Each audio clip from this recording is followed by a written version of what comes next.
एक छोटे से गांव में रामू नाम का एक गरीब किसान रहता था। रामू अपनी मेहनत और ईमानदारी के लिए पूरे गांव में जाना जाता था। वह रोज सूरज उगने से पहले खेतों में काम करने जाता और देर रात तक मेहनत करता। लेकिन उसकी गरीबी उसका पीछा नहीं छोड़ रही थी। एक दिन रामू जंगल से लकड़ियां काटकर लौट रहा था। रास्ते में उसे एक चमचमाती हुई थैली पड़ी मिली। जब उसने उसे उठाकर देखा तो उसमें सोने के सिक्के थे।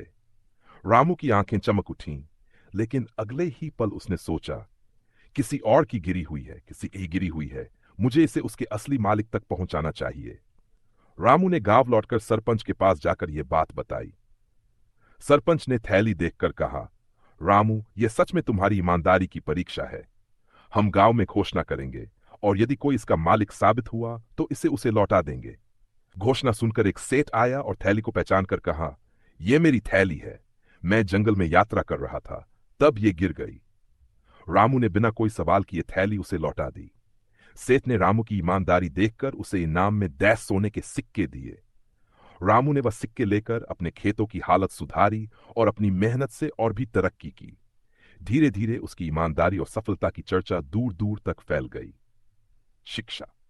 ईमानदारी हमेशा फल देती है।